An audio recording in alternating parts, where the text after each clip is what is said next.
Shabbat Shalom, vamos a hablar sobre la Parashat Tazria. En un comentario acerca de una clase de Rabbi Menachem Leibtag, que se titula Tazria de 7 a 8, haciendo alusión a los 7 días, a los periodos de 7 y 8 días que se manejan en la Torah. Y podemos empezar con una pregunta: ¿qué tiene de especial el número 8 en el Humash? ¿Acaso es solo una coincidencia que en el Sefer Bereshit específicamente se elige el octavo día para el Brit Milá? ¿O que en la Parashá Shemini específicamente el octavo día es elegido para la dedicación del Mishkan? ¿O que en la Parashá Metzorá el octavo día es elegido para el día en que el Metzorá, el Sab, el Sabaj, ya limpios, traen su korbanot especial al Mishkan? ¿O que en Parashá de Mor la última fiesta es Shemini Atzeret, el octavo día de Sukkot? Vamos a tratar de explicar por qué el número 8 es tan especial, y para esto nos vamos a basar en el significado bíblico del número 7 primeramente. Como introducción podemos decir que en anteriores shurim se han discutido la relación especial entre el número 7 y la naturaleza, especialmente con respecto a los Shalosh Regalim, que son las 3 festividades de peregrinación. Por ejemplo, en el shur de nuestra parashá, de la Parashá Emor, podemos notar que no es una casualidad que la Torah nos ordena celebrar específicamente 7 días de Hag Hamazot en la primavera, y luego contar 7 semanas hasta la fiesta de la cosecha de cereales de Shavuot, y finalmente celebrar la cosecha de frutos durante 7 días en Sukkot. El hecho de que cada uno de estos días festivos incluya 7 días o 7 semanas sugiere una conexión entre el número 7 y la agricultura. Al enfatizar el 7 en relación con estas fiestas agrícolas, la Torah destaca nuestra necesidad de reconocer que los poderes de la naturaleza son de hecho creación de Akadosh Baruj Hu, del Santo Bendito es, y debemos de agradecerle por esto en consecuencia. Y de manera similar, el Shiur en Parashá Bereshit discute cómo la Torah presenta la historia de la creación como si tuviera lugar en 7 días, y enfatiza cómo la creación misma de la naturaleza en sí misma fue un acto voluntario del único y verdadero Dios, y no el resultado de conflictos entre un panteón de muchos dioses, cada uno ejerciendo su poder sobre una cierta parte de la naturaleza. No, eso no es un acto voluntario del único y verdadero Dios de Israel.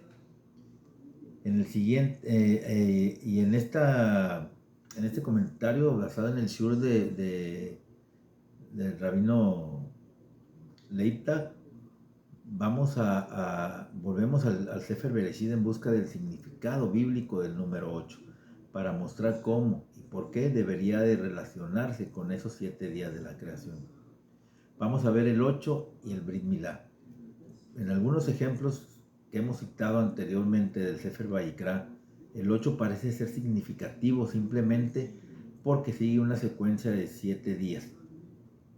Por ejemplo, Yom HaShemini sigue a los 7 días de Miluim, que es la ceremonia de dedicación del Mishkan.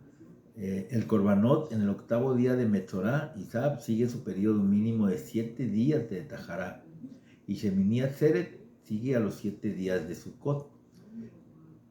Sin embargo, cuando Dios ordena por primera vez a Abraham Avinu que el Brit Milá debe realizarse en el octavo día después del nacimiento del niño, no hay una razón aparente por la que el Eterno eligió específicamente el octavo día. Ciertamente, no tenía nada que ver con un periodo anterior de 7 días, ¿sí? Como los otros ejemplos de un octavo día después de 7, como hemos mencionado anteriormente. Y en este shur vamos a reexaminar ese pacto entre el Eterno y Abraham Avinu. ¿sí? Ese pacto mejor conocido como Brit Milá, en el contexto más amplio del Sefer Bereshit, para descubrir una conexión temática entre el octavo día y los 7 días de la creación, ¿sí? Y con suerte esto nos va a ayudar a comprender no solo por qué el Brit Milá está en el octavo día, sino también por qué es tan importante la festividad de Shemini Atzeret. Y como probablemente recordaremos, la Torá usa varios nombres para describir al Eterno. Por ejemplo, Elohim, Javayá, Kel Shaddai, etc. Sin embargo, cuando la narración del Brit Milá comienza en el capítulo 17, ocurre algo muy peculiar, ya que Dios se presenta a Abraham por primera vez como El Shaddai, después de lo cual la Torá se refiere consistentemente a Dios como Elohim, ¿sí? Hasta el final de ese capítulo. Y para apreciar la importancia temática de esa observación o de esta observación que hacemos, primero debemos de realizar una revisión rápida de todas las instancias anteriores en el Sefer Bereshit, cuando el Eterno habló al hombre, prestando especial atención a cuando la Torá usa Shem Elohim, ¿sí? ¿En qué nombre habla Dios al hombre? En el shur sobre la Parashá Bereshit se explica cómo en el Humash se presentan dos historias paralelas de la creación del universo por parte de Dios, ¿sí?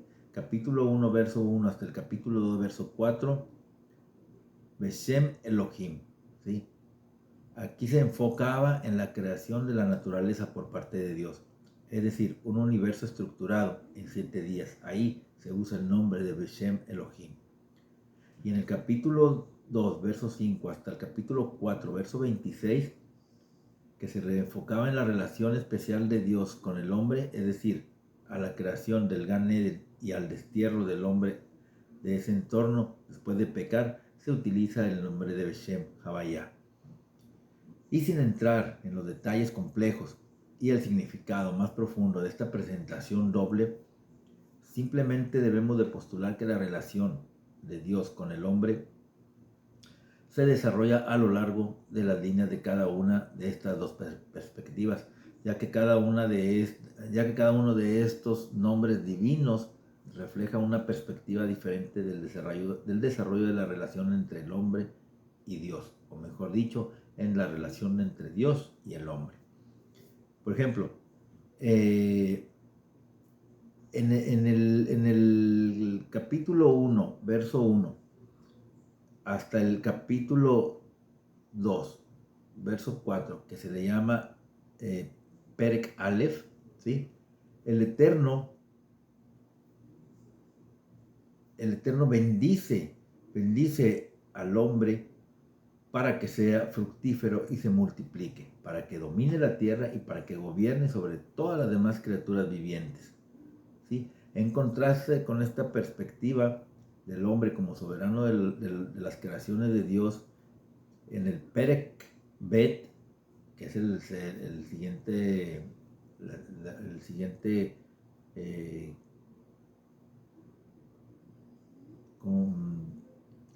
cuando se hace la creación del hombre, ¿sí?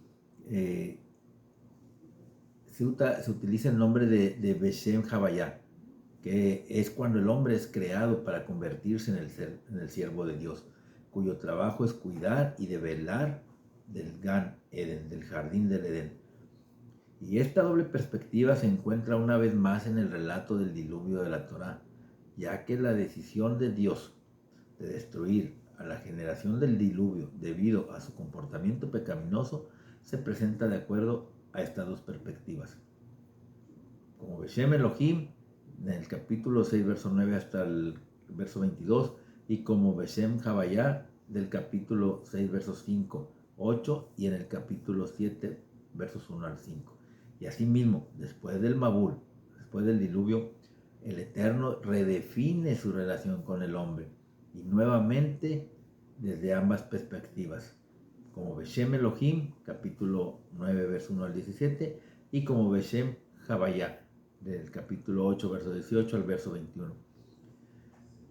Después del diluvio, la Torá describe cómo los hijos de Noah se multiplican y se dispersan en 70 naciones.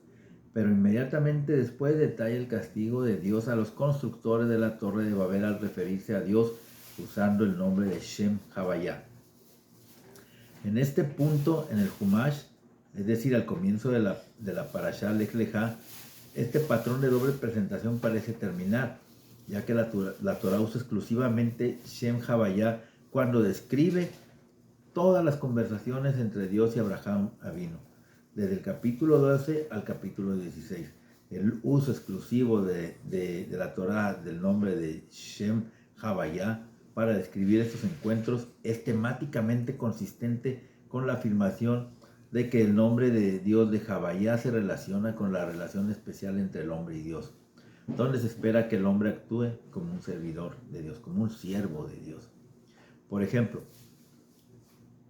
la elección de Dios de Abraham Avinu para convertirse en el antepasado de su nación especial se describe como Beshem Havayah, y así también su reiteración, de esa promesa después de la partida de Lot. De manera similar, cuando el Eterno formaliza esa promesa en un pacto, en Brit Ben Javetarim, nuevamente encontramos que la Torah emplea Shem Havayah en su descripción de Dios.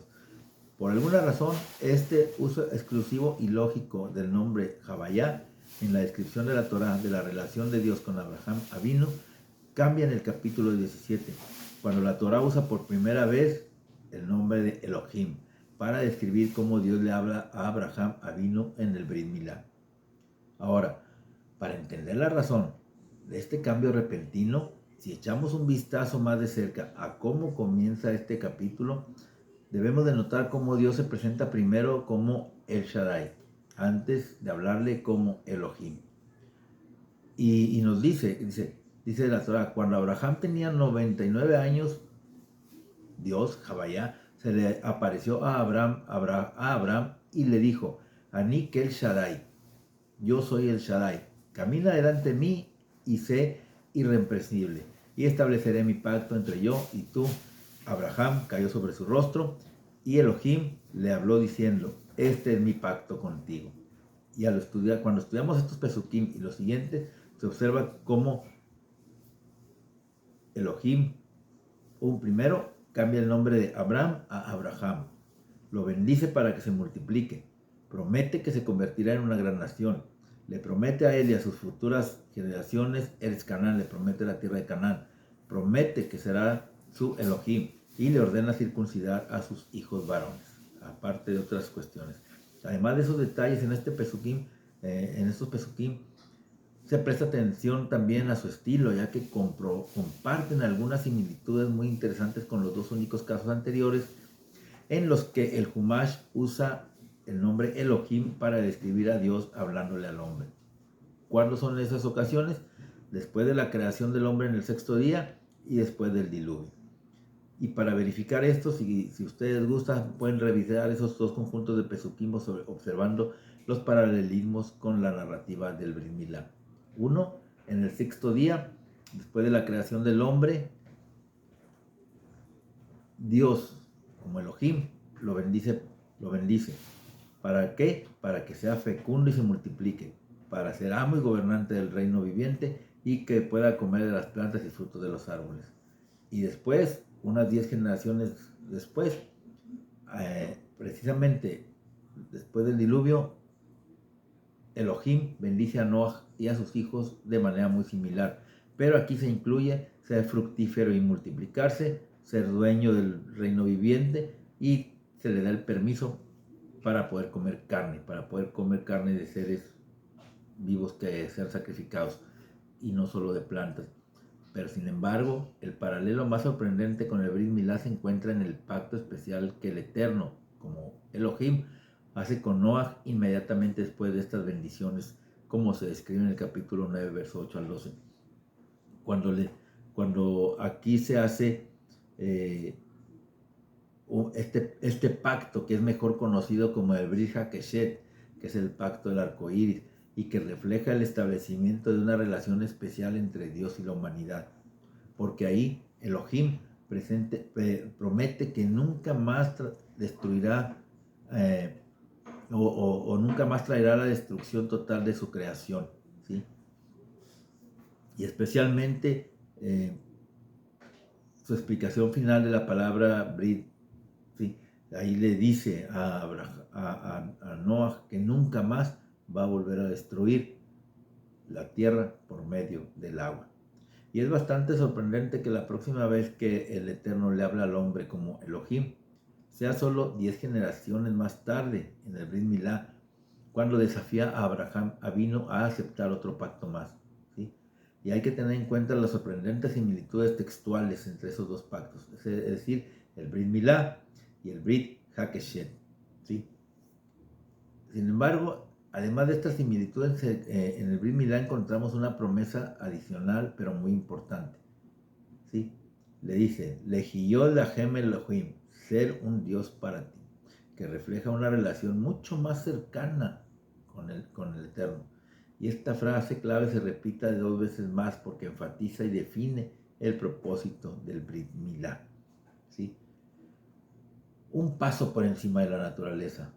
Con ese trasfondo podemos sugerir una razón o se sugiere una razón por la cual Dios Elohim le ordena a Abraham que realice el Brit Milá específicamente en el 8º día.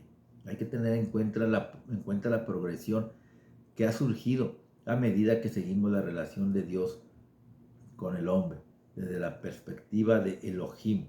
La primera etapa, la creación de la naturaleza en 7 días. La segunda etapa, el pacto de Noah con Noah después del diluvio. Y la tercera etapa, el pacto de Brit Milá con Abraham Avino a ser realizado en el 8º día. Y ahí uno podría sugerir que la circuncisión en el 8º día se relaciona con una elevación del nivel espiritual del hombre, un paso por encima del nivel de la creación original en 7 días. Y para explicar esta afirmación nos podemos basar en las 3 etapas de progresión usando el nombre Elohim. ¿Por qué? Porque durante los primeros 7 días Dios llevó al universo a una etapa de desarrollo en la que parece cuidar de sí mismo, ¿sí? Ya sea la vegetación, el animal o el hombre, todas las especies de vida aseguran su existencia por una capacidad de reproducirse. Se vuelven fructíferos y se multiplican. El dominio del hombre sobre esta creación, su deseo de conquista y su capacidad para dominarla forman parte de este fenómeno al que llamamos naturaleza, ¿sí? Y en el primer capítulo de Bereshit se nos enseña que a lo que nos referimos como naturaleza no sucedió por casualidad, sino que fue un acto voluntario de Dios, ¿sí? Porque al descansar en Shabbat, una vez cada... Y bueno, y nosotros al descansar en Shabbat una vez cada 7 días nos debemos de acordar de ese punto, ¿sí?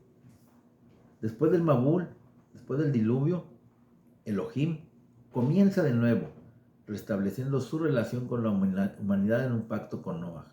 Y a este pacto se le conoce como Brit Hakeshet, pacto del arco iris.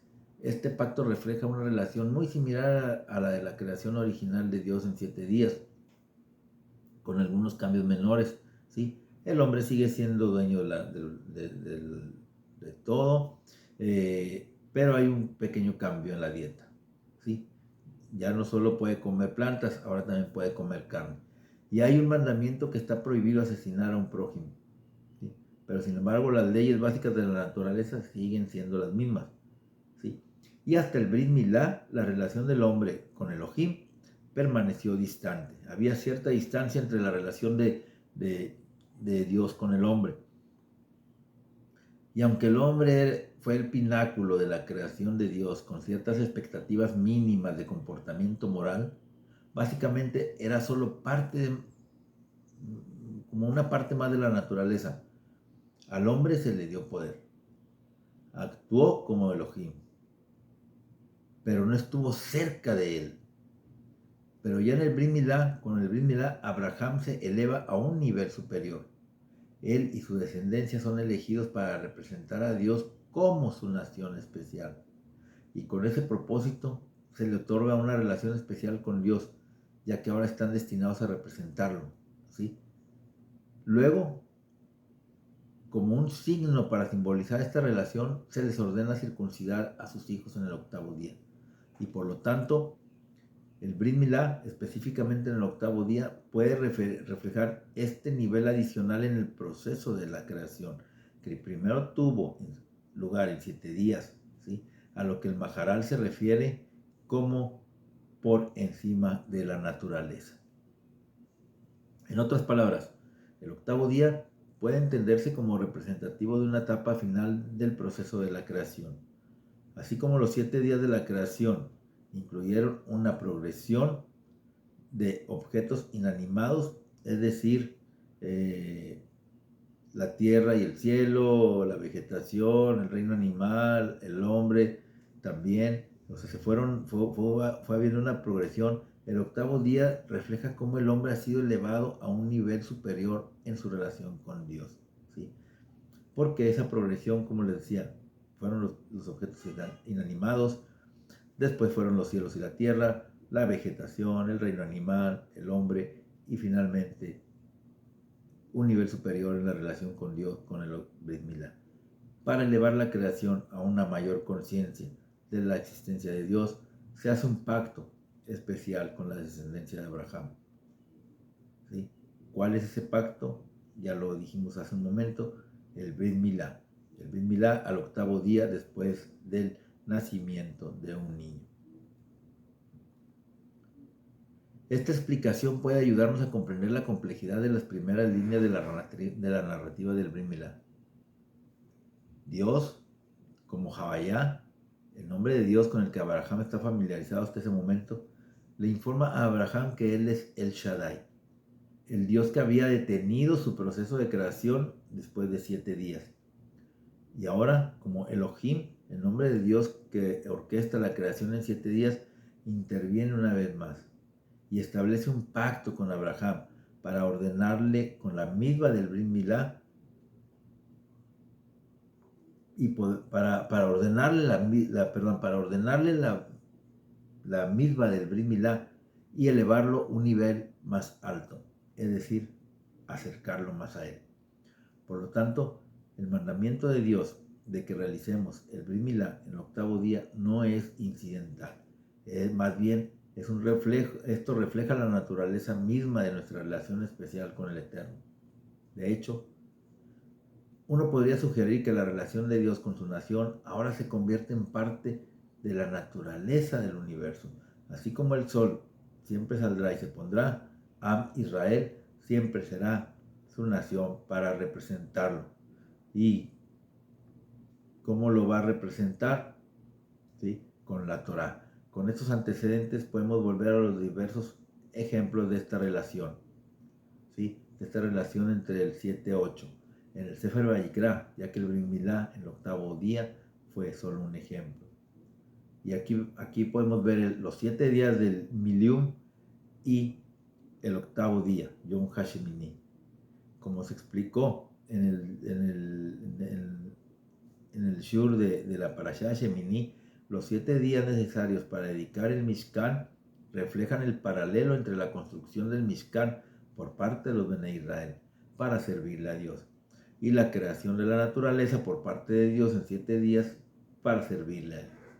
Luego, en el octavo día, en Yom HaShemini, Dios le ordena a los Bnei Israel que ofrezcan un conjunto especial de korbanot en anticipación de su Shekinah, que va a descender sobre el Mishkan, reflejando el regreso de la presencia de Dios.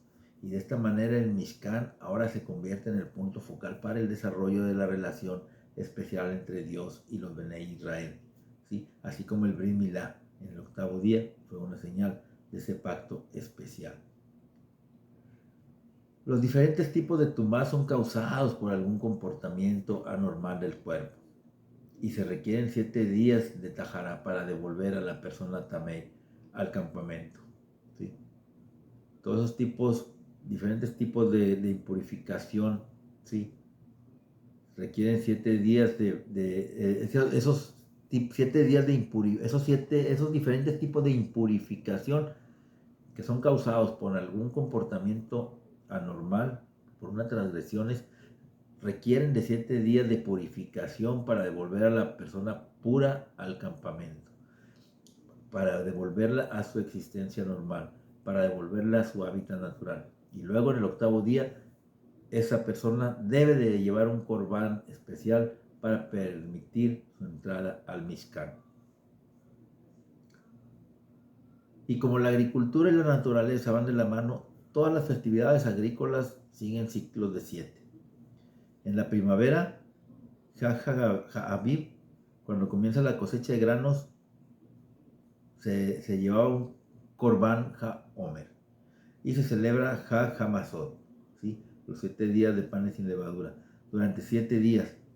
Y luego se cuentan 7 semanas hasta la finalización de la cosecha de trigo. Y se llevaba un Corban Shei Halehem. Y se celebra HaShavuot. En Sukkot, al final del año agrícola, ¿sí? Se le agradece a Dios por la cosecha de frutos, o se le agradecía a Dios por la cosecha de frutos, celebrándose durante 7 días y trayendo el Arba Minim al Mikdash. Y al final de este ciclo de festividades agrícolas, se agregaba Shemini Atzeret, una reunión especial sin una misma agrícola especial. Ahí no se llevaba nada, no sé si nada se llevaba de las cuestiones agrícolas, ¿sí? Era simplemente un momento para detenerse y reflexionar sobre la temporada y el año que habían pasado. Y en ese 8º día, ¿sí? Ese 8º día es para enfocarnos más en la relación especial entre el Eterno y los Bnei Israel. Esa relación especial entre Dios y los hijos de Israel, que comenzó con el Brit Milá, alcanza su máxima expresión con Matán Torah, ¿sí? Con la entrega de la Torah, con el Brit Sinaí, con el pacto del Sinaí. Y con base en esa interpretación, es comprensible por qué Hazal, nuestros sabios de bendita memoria, eligieron esa festividad para celebrar como Simchat Torah, la alegría de la Torah, y además concluir en ese día el ciclo anual de lectura y estudio de la Torah. Que el Eterno los bendiga.